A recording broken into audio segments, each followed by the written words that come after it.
दोस्तों, बिहार पुलिस का previous years का मैथ देखेंगे। इसमें 10 क्वेश्चन 11 क्वेश्चन कराएंगे जो कि आपको एग्ज़ाम में आया हुआ मैथ है। इसमें बहुत इजी ही मैथ आता है, आप थोड़ा सा पढ़ लेंगे तो आपका पूरा मैथ सही हो जाएगा। पहला क्वेश्चन है कि √5 क्या है। तो √5 क्या है आप जानते हैं, परिमेय संख्या और परिमेय संख्या या दोनों इनमें से कोई नहीं। तो जब भी आपको पता चले कि रूट का वर्गमूल नहीं निकल पा रहा है तो यानी 5 ये वर्गमूल इसका नहीं निकल पाएगा करेक्ट। तो 4 होता तो उसे परिमेय संख्या जो पूरा वर्गमूल निकल जाए, और जिसका नहीं निकलता है तो हो जाएगा अपरिमेय संख्या। दूसरा क्वेश्चन कह रहा है कि वृत्त के सबसे बड़ी जीवा क्या होती है। तो वृत्त की सबसे बड़ी जीवा को आइए थोड़ा सा फिगर यहाँ पर देख लेते हैं। जैसे मान लीजिए वृत्त हो गया और इसका सबसे बड़ी जीवा यहाँ सेंटर के पास होती है। तो जब भी इसे त्रिज्या कहते हैं जो सेंटर के एक तरफ जाती है और ये सेंटर के दोनों छोर से टकरा के जाती हैं तो इसे व्यास कहते हैं। तो वृत्त की सबसे बड़ी भाग को क्या कहेंगे, बड़ी जीवा को हम इसमें व्यास कहेंगे, यानी ऑप्शन नंबर ए आपका राइट आंसर हो जाएगा। उसी प्रकार पूछा है 7, 8, 9, 12 x का माध्य 10 है तो x का मान ज्ञात करें। तो माध्य बराबर होता है कुल प्रेक्षणों का योग बटा कुल प्रेक्षणों की संख्या। तो माध्य का ये फॉर्मूला होता है कि कुल प्रेक्षणों का योग और कुल प्रेक्षणों की संख्या। तो इसमें दिया हुआ है प्रेक्षण ये है 7, 8, 9, 12 x और माध्य दिया है 10। x का मान हमें ज्ञात करना है। तो ये प्रेक्षण है। तो 7, 8, 15, 15 और 9 24 और 24 और 10 34 और 2 36, 36 हो जाएगा ऊपर में। यहाँ पर अब देख लीजिए कहाँ पर आपको रखना है। यहाँ पर माध्य दिया है तो कुल प्रेक्षणों का योग, तो यहाँ पर रख लेंगे 36। और कुल संख्या पूछा है, संख्या गिनना है इसको आपको कि कगो है। तो 1, 2, 3, 4, 5 और ये 5 है तो यहाँ पर लिख लेंगे 5। और ये इसमें 36 प्लस x होगा क्योंकि x को जोड़ा नहीं गया है और x जोड़ाएगा भी नहीं क्योंकि इसमें ये 84 है x। माध्य 10 है तो यहाँ पर रख लेंगे माध्य की जगह 10। अब आप इसको इस तरफ गुना करेंगे, बाटा में है तो बराबर के उस तरफ जाने पर, भागा में है तो गुना में, गुना में है तो भागा में, और प्लस में है तो माइनस में, माइनस में है तो प्लस में।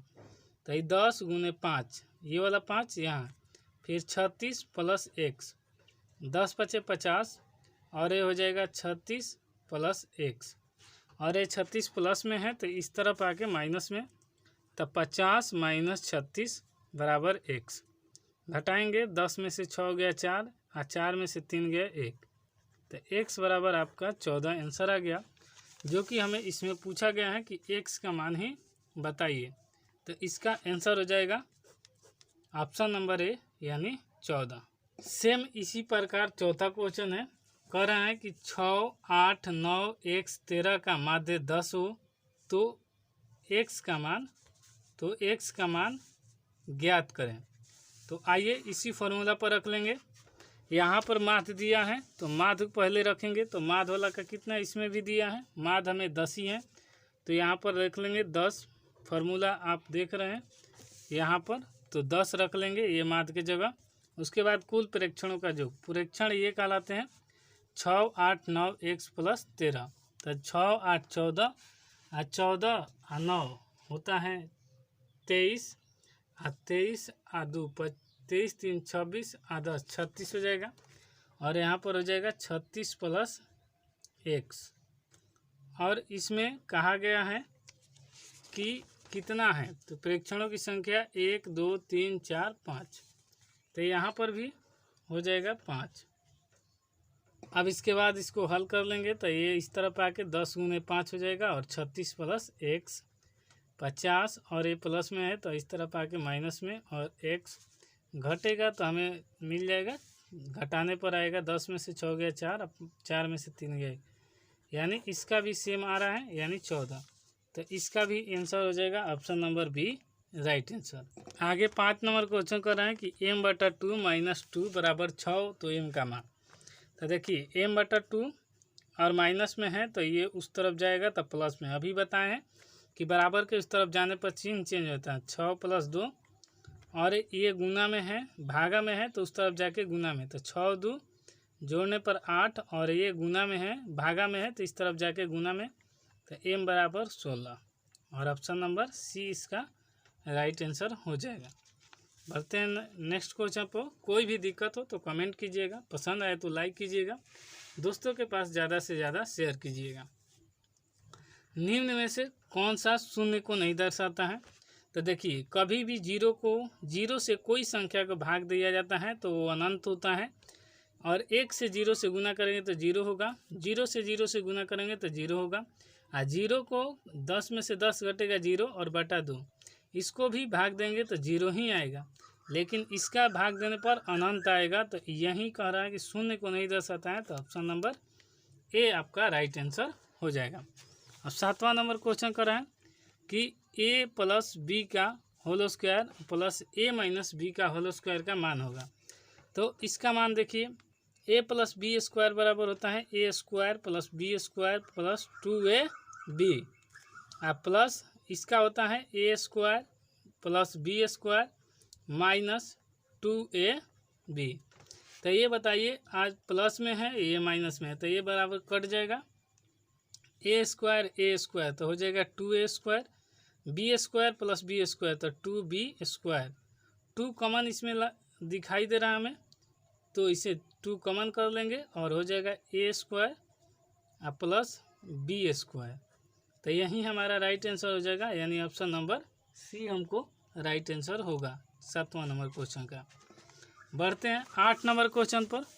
8 नंबर क्वेश्चन कह रहा है कि एक घनाकार डिब्बा की लंबाई 2ab, चौड़ाई 3ac और ऊंचाई 2ac है, तो उसका आयतन क्या होगा? तो घनाभ का आयतन होता है, यहाँ पर लिखेंगे क्या है एग्जाम में, तो आपको ये सब देखना नहीं, ऑप्शन चेंज कर रहा है। तो घनाभाकार डिब्बा का आयतन होता है, डिब्बा का आयतन लंबाई गुने चौड़ाई गुने ऊंचाई होता है, यानी शॉर्ट में लिख सकते हैं लंबाई को l, चौड़ाई को b और ऊंचाई को c। यहाँ पर रख सकते हैं लंबाई चौड़ाई ऊंचाई।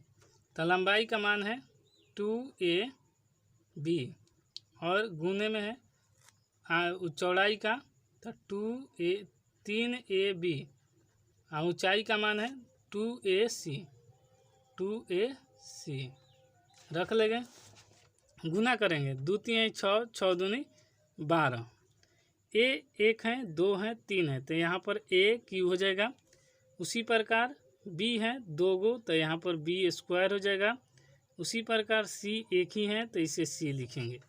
अब आपको यहाँ पर ऑप्शन ढूंढना होगा।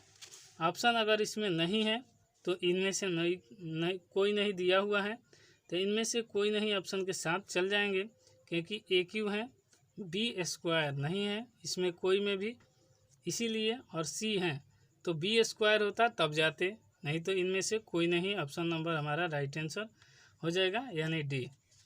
इसी प्रकार पूछा है अगला क्वेश्चन। 9 किसी व्यक्ति के पास 2000 रुपये हैं, यदि उनमें से 300 रुपया खर्च करता है तो वो कितने प्रतिशत खर्च कर लेता है? तो खर्च करने के बारे में पूछा गया है, तो पहले खर्च देख लेंगे कितना कर रहा है। खर्च किया हुआ ऊपर रख लेंगे, मान लीजिए खर्च ये 300 रुपया है तो 300 रुपया ऊपर रखेंगे, और टोटल पैसा है जो नीचे रख लेंगे।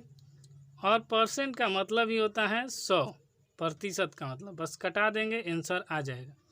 2 0 से 2 0 कटा दीजिए, 1 0 से 1 0 कटा दीजिए, 2 से कटा दीजिए 5 बार, और 5 से 3 से गुना कर दिए, 5 3 15।